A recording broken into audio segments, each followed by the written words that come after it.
बिस्मिल्लाहिर्रहमानिर्रहीम, अस्सलाम वालेकुम। Welcome to my YouTube channel maths with Afshan. Students, आज हम करने जा रहे हैं एक्सरसाइज 6.3 को क्वेश्चन नंबर 5। क्वेश्चन नंबर 5 में कहा कि if terminal ray of theta is in the first quadrant and cos theta is 1/2।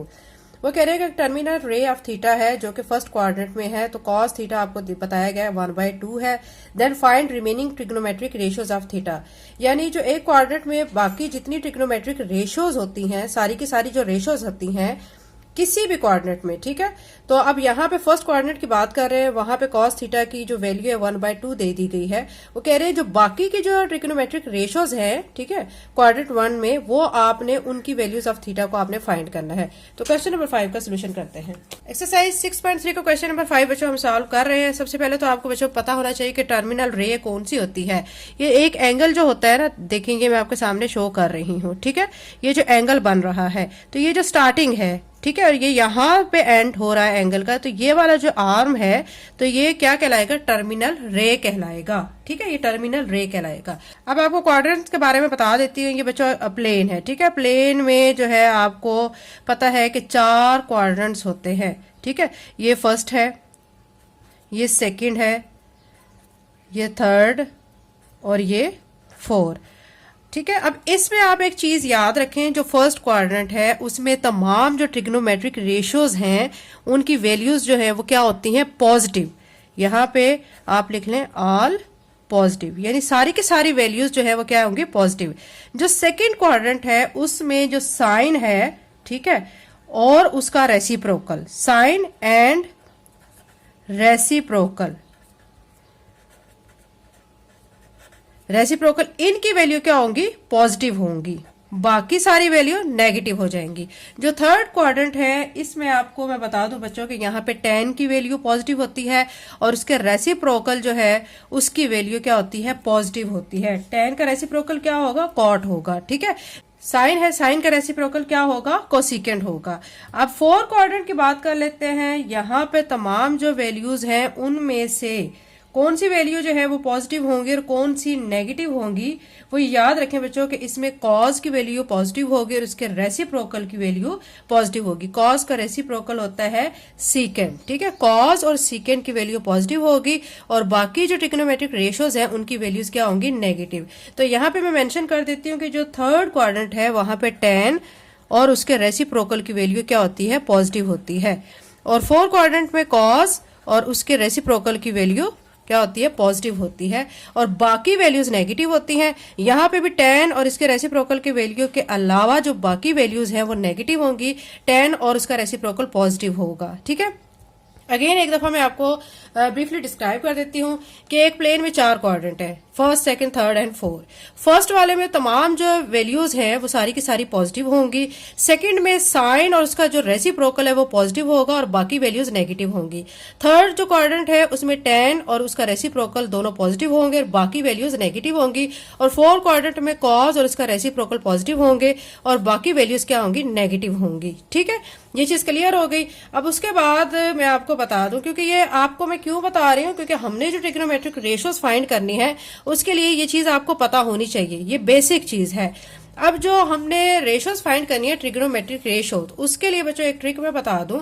वो ट्रिग्नोमेट्रिक रेशियोज फाइंड करने के लिए आपको एक ये ट्रिक याद करना होगा। देखें, ये मैं आपको बता रही हूँ। Some people have curly brown hair through proper brushing, ठीक है। अब ये चीज आप याद कर लेंगे ना, तो आप इनके जो फर्स्ट लेटर हैं उनको आप जहन में रखें। देखिए, इसका एस का क्या, सम का क्या आ जाएगा? एस आ जाएगा। पीपल का पी आ जाएगा और हैव का एच आ जाएगा।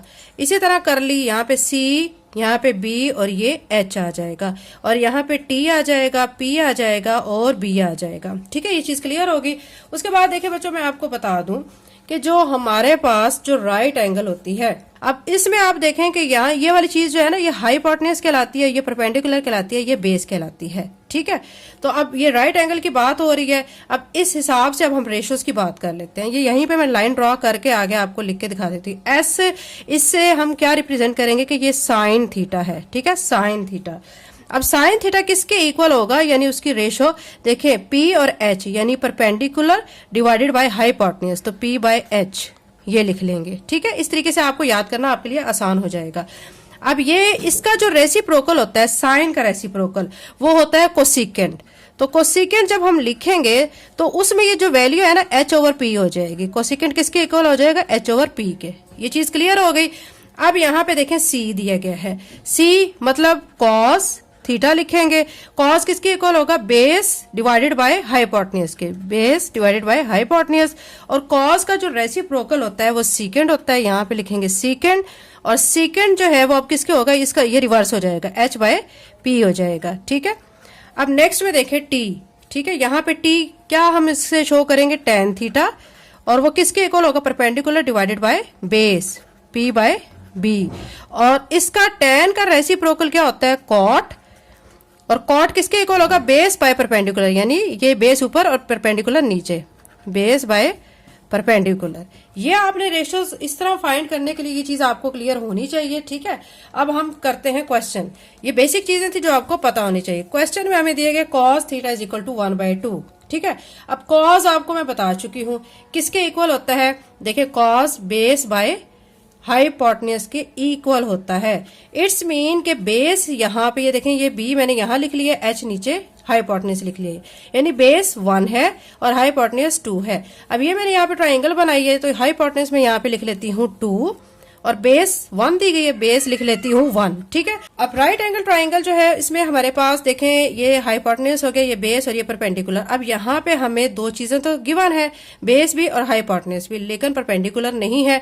परपेंडिकुलर हम क्या करेंगे? हम फाइंड कर लेंगे। और वो कैसे फाइंड करेंगे? पैथागोरस थ्योरम को अप्लाई करके। पैथागोरस थ्योरम क्या होता है? Hypotenuse square is equal to base square plus perpendicular square. Short way में इसको कैसे रिप्रेजेंट करेंगे? H square is equal to B square plus P square. Values put करेंगे। एच हमें यहाँ पे क्या दिया गया? 2 दिया गया, 2 लिखकर इसका स्क्वायर। बेस यानी 1 दिया गया, 1 लिख के इसका स्क्वायर। और पी हमने फाइंड करना है, उसको एज इट इज लिख लेंगे। ठीक है, अब 2 का स्क्वायर ओपन करते हैं तो क्या आ जाएगा? 4। और 1 का स्क्वायर 1 के इक्वल और पी स्क्वायर पी के स्क्वायर के इक्वल आ जाएगा। 4 माइनस 1 हो जाएगा पी स्क्वायर। तो 4 में से 1 माइनस करेंगे तो किसके इक्वल आएगा? 3 के इक्वल आएगा। तो यहाँ पे 3 लिखेंगे और ये पी स्क्वायर। अब मजीद इसको सिंप्लीफाई करेंगे। अब देखें इसका हमें पी निकालना है, इसके ऊपर स्क्वायर है तो हम दोनों साइड पे क्या ले लेंगे? स्क्वायर रूट ले लेंगे। ठीक है, तो ये जो स्क्वायर रूट से कट जाएगा तो पी जो हमारा यहां से क्या आ जाएगा? Square root of 3। ठीक है, ये हमने वैल्यू फाइंड कर लिया परपेंडिकुलर की, जो कि हमें नहीं दी गई थी, ये हमने खुद फाइंड किया है। इसको फाइंड करना हमारे लिए क्यों जरूरी था? आप ये सोच रहे होंगे कि 2 वैल्यूज गिवन थी तो तीसरी को हमने क्यों फाइंड किया? बच्चों ये देखें, क्योंकि हमें क्वेश्चन में कहा गया है कि हमें कॉस थीटा 1/2 दिया गया है और बाकी ट्रिग्नोमेट्रिक रेशियोज जो थीटा की वो हमने फाइंड करनी है। बाकी अब देखें यहां से ये कॉस थीटा हमें मतलब ये दिया गया है, तो बाकी ये वाली रेशो फाइंड करनी है, ये करनी है, ये करनी है, ये करनी है और ये करनी है। ठीक है, अब ये जो सब करनी है इनमें आपको पी पी नजर आ रहा होगा। यहाँ पे भी पी है, यहाँ पे भी पी है, ये पी है, ये पी है। अगर हम यहाँ पे पी ना निकालते तो हम इनमें कैसे पुट करते और कैसे इनकी वैल्यूज को फाइंड करते? तो ये पी हमने इसीलिए निकाल लिया है। अब हम क्या करेंगे कि इन सब जो आपको ट्रिग्नोमेट्रिक रेशियोज दिखाई दे रही हैं इनमें हम ये वैल्यूज डालते जाएंगे, इनको सॉल्व करते जाएंगे। अब ये हमारे पास सारी ट्रिग्नोमेट्रिक रेशियोज हैं। अब हमने इनकी वैल्यूज को फाइंड करना है। कॉस की वैल्यू हमें गिवन है, लेकिन हम चूंकि सारी वैल्यूज को फाइंड कर रहे हैं तो उसको भी लिख लेते हैं और उसको भी साथ फाइंड कर लेते हैं। अब साइन जो है वो परपेंडिकुलर डिवाइडेड बाय हाइपोटेन्यूज होता है।